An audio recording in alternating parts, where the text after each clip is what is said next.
Alright, so today I'm going to be re-bleaching my front piece and coloring my hair again. Let me start off by saying that I'm not a professional and bleach smells fucking atrocious. It's absolutely nasty. I usually choke and almost die a couple times while I'm mixing it together. Typically what I do is I close the bathroom door, I shove a towel underneath it, I choke while I'm doing so, and then I open the window to try and push all of those fucking fumes out. Usually after about an hour or so of nearly suffocating, I eventually get over it and I can move along with what I was trying to do in the first place, which is bleaching my hair. Now, as I've already said, I'm not a professional.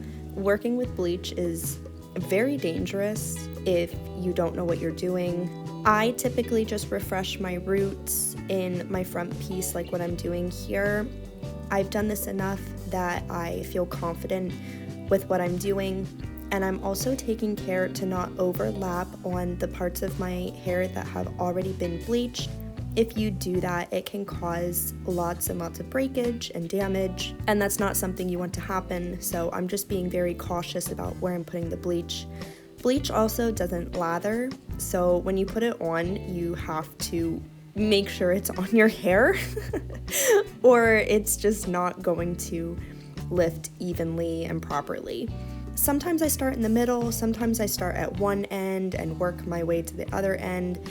However I do it, I get the whole way across on both sides, and then after I do that, I go back through, and then I use the remaining bleach to kind of thicken up what I currently have on my hair, just to use up all the bleach and really make sure my roots are thoroughly saturated. Now, the bleach that I'm using is from Lime Crime. It's just a box that has the powder and the developer, and the kind that I'm using is 20 volume. The only other option that my store has is 40, and I really don't feel comfortable using that.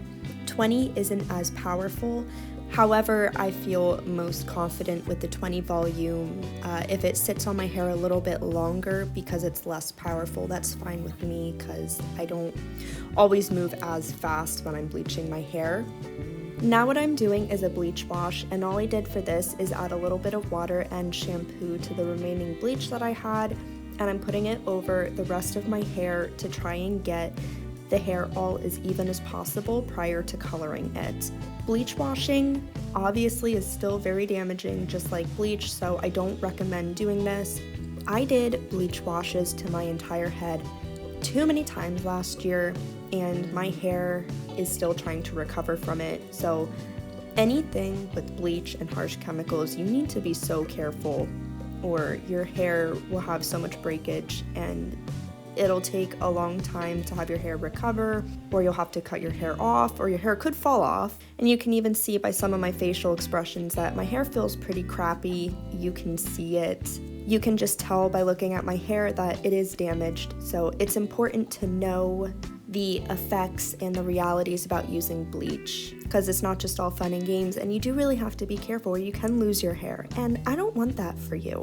I have been fortunate enough to not have that happen to me, but I always try to keep in mind what I'm doing with my hair, how much it's already compromised, so that hopefully I never have that happen, because that would be detrimental. My hair is like my security blanket, and for most of my life, I have never been happy with my hair, so now that I, for the most part, finally am, I just wish it was a little bit longer. But now, for the most part that I finally am, I'm really trying to take care of it, which is kind of ironic considering I'm bleaching it.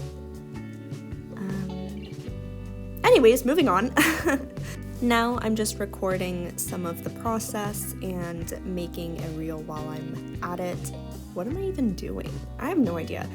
I watch myself back in these videos. I'm just like, what am I even actually doing?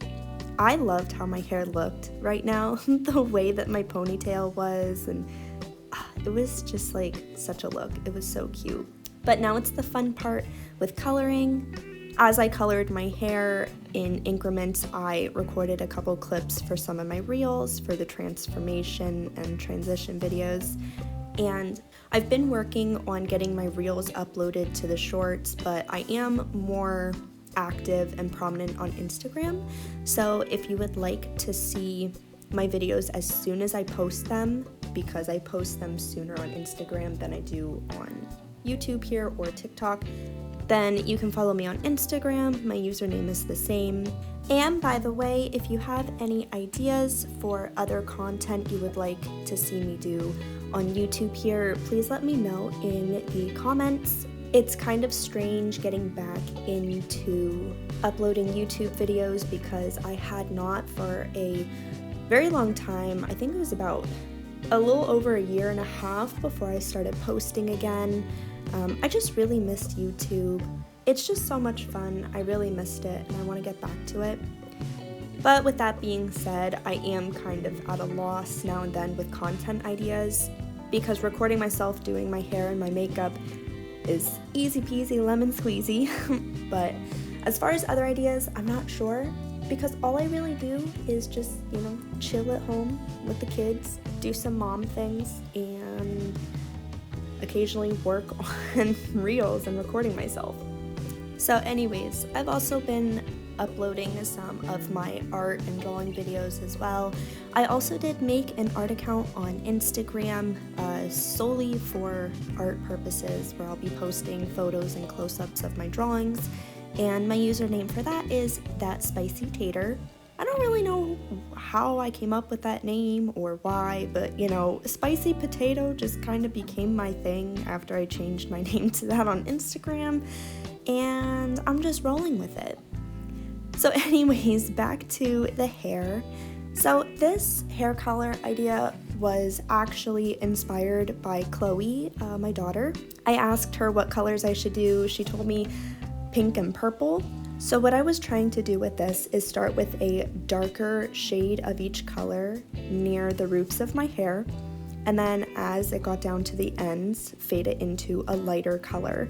I absolutely loved my hair being blonde, and I was worried with doing this color about staining my hair.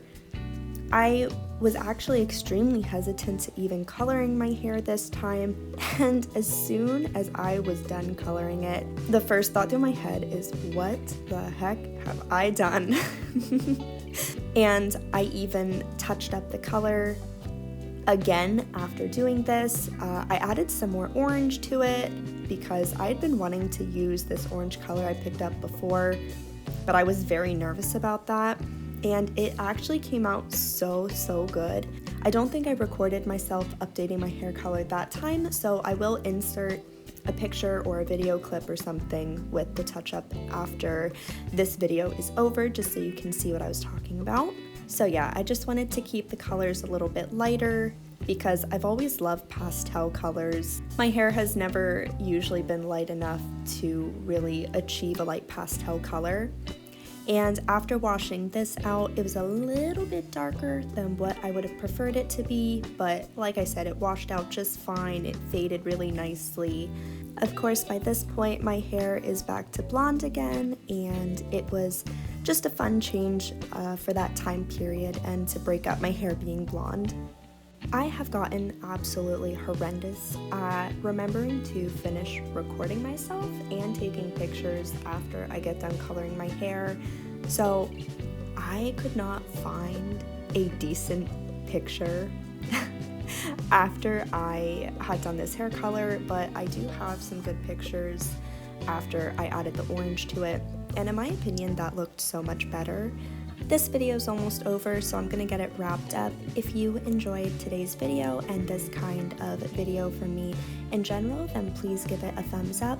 Also, be sure to check out my shorts section so you can see some of the shorter transition and transformation videos that I do. If you have any questions or comments, please leave them down below. Thank you so much for watching. I hope you enjoyed today's video, and I will see you next time.